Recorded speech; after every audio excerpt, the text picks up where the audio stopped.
There is a very specific kind of loneliness, a type of isolation that only those who share a bed with a narcissist truly understand.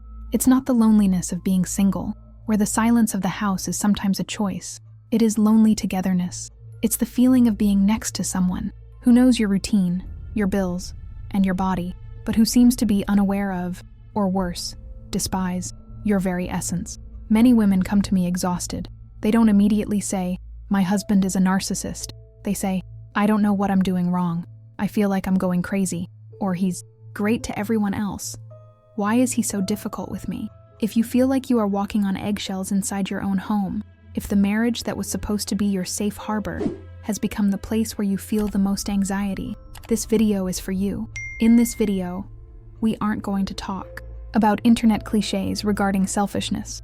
We are going to dive into the subtle, perverse, and deeply painful dynamics of being married to someone with narcissistic traits. We will look at 10 signs that prove the problem isn't your lack of patience or your bad memory. The problem is that you are trying to maintain a human relationship with someone who sees marriage as a stage for power. My name is Lauren Mitchell. My purpose with this channel is to show you that the problem was never you, and more importantly, that you are not alone. If this video resonates with you, I invite you to subscribe to the channel and leave a like on the video. I'm counting on your support.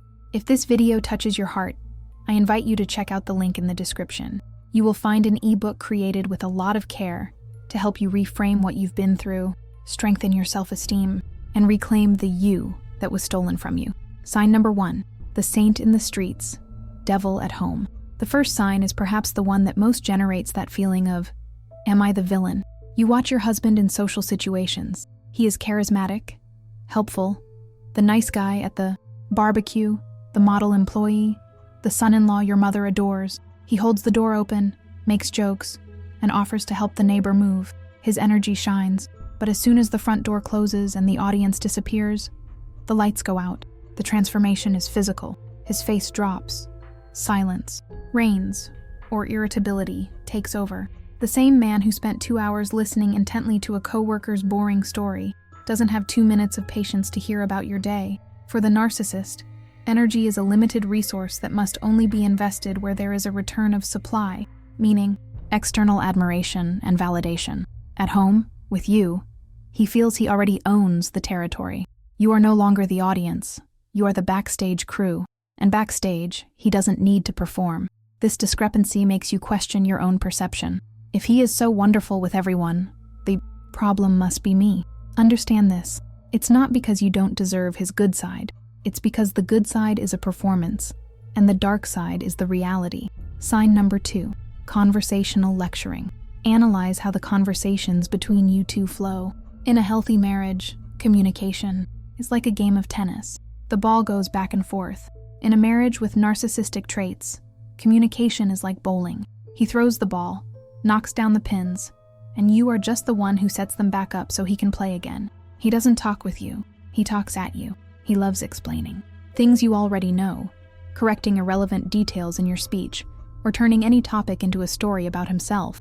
If you try to bring up a subject about your feelings or problems, watch his reaction. His eyes glaze over, he picks up his phone, or he quickly finds a hook to bring the focus back to himself. There is a palpable impatience when yours is the voice filling the room. You start to feel like you need to talk fast, edit your thoughts, and be interesting enough to keep his attention. Over time, you stop talking because the silence hurts less than the indifference plastered on his face while you speak. Sign number 3, emotional accounting. For a person with a narcissistic profile, love is not a feeling. It is a business transaction. Everything he does for you is recorded in an invisible mental ledger, and the bill will eventually come due, usually with abusive interest. If he washed the dishes on Sunday, he will use that as an argument in an argument on Thursday. How can you say I don't help? I did the dishes last week. If he gave you a birthday present, he expects submission or eternal gratitude, and if you displease him, he'll say, after everything I've given you, this is how you treat me? This accounting creates an unpayable debt. You are never even. You feel like you have to constantly overcompensate, people please, and pay for every crumb of affection or cooperation you receive. He turns a partner's basic duties, respect, sharing chores, into bargaining chips to buy your silence or your obedience. Sign number 4, sabotaging special occasions. This is a cruel classic. Think about past Christmases, your birthdays, days you got a promotion at work, or vacation trips planned months in advance. Something always happens, doesn't it? A sudden fight, a mysterious illness, an inexplicable bad mood, or a comment that destroys your self-esteem minutes before leaving for a party. The narcissist hates it when the focus isn't on him. On your birthday, the focus is on you. At Christmas, the focus is on the family or the children. Other people's happiness, when not caused by him, is felt as a personal insult. Unconsciously or consciously, he needs to burst your bubble of joy to regulate his own emotions. He creates chaos, makes you cry, and then often accuses you of ruining the moment with your overreaction. The result? You start to dread holidays. You learn not to celebrate your achievements so as not to wake his anger or contempt. You dim your light so as not to offend his darkness. Sign number 5, selective empathy. Nothing reveals a partner's character more than physical vulnerability. When he gets sick, even if it's just a mild cold, the world must stop. He demands care, soup in bed, absolute silence from the kids, and complains as if he's on his deathbed. But when you get sick, the dynamic is the opposite. He might ask, "Are you okay?" But the actions don't match. He still expects dinner to be made and the kids to be taken care of. He might huff and puff if he has to go to the pharmacy. He might say things like, "You're just giving into it," or "It's not even that bad." Your pain is seen as a logistical inconvenience for him. The lack of empathy isn't just coldness. It's a genuine irritation because you, the tool that makes his life function, are temporarily broken. This creates a deep sense of helplessness. You realize that in your hour of true need, you are, for all intents and purposes, single. Sign number 6, criticism wrapped in concern. He will rarely insult you openly in front of others or at the beginning of the devaluation phase. His preferred weapon is unsolicited, constructive criticism. Are you going out in that? I'm only saying it because I don't think it flatters your body. I want you to look beautiful. Did you eat bread again? I'm worried about your health, honey. Are you going for that promotion? Do you think you can handle the pressure? I don't want to see you frustrated later. Notice the subtlety.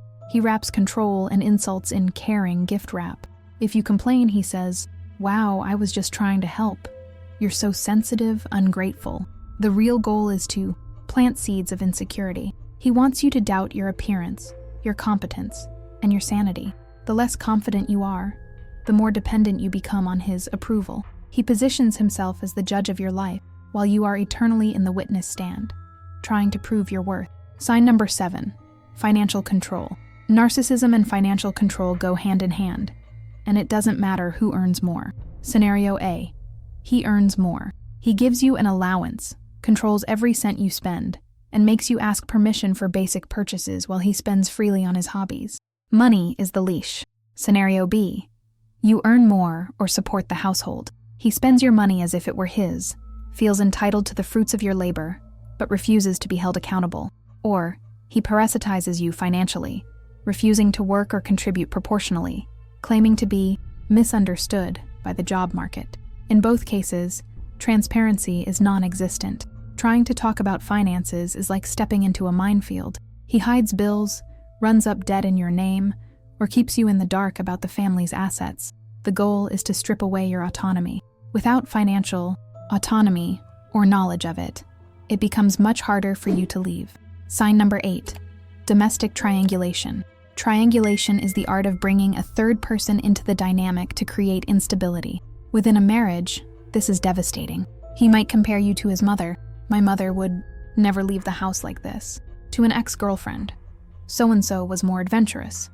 Or, most painfully of all, use the children. He might try to be the fun dad while painting you as the mean, strict mom. He whispers secrets with the kids, creates alliances where you are left out, or uses the children as messengers to avoid speaking to you.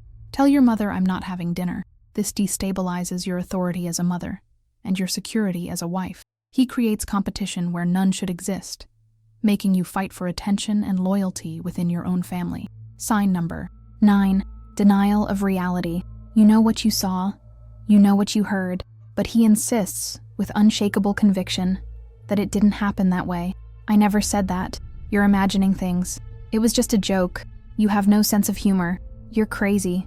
You always twist everything. Gaslighting in marriage is a slow erosion of your sanity. When you confront him about a lie, a betrayal, or aggressive behavior, he flips the script. Suddenly, the argument is no longer about his mistake, but about your crazy reaction. He rewrites history minutes after it happened. Over time, you stop trusting your memory and your intuition. You start recording conversations or writing things down just to prove to yourself that you aren't losing your mind.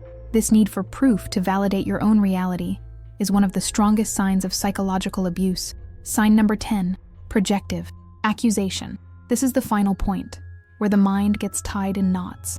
A narcissistic husband frequently accuses his wife of exactly what he is doing or feeling. If he is unfaithful, he will be pathologically jealous and accuse you of looking at other men. If he is a liar, he will say he doesn't trust you.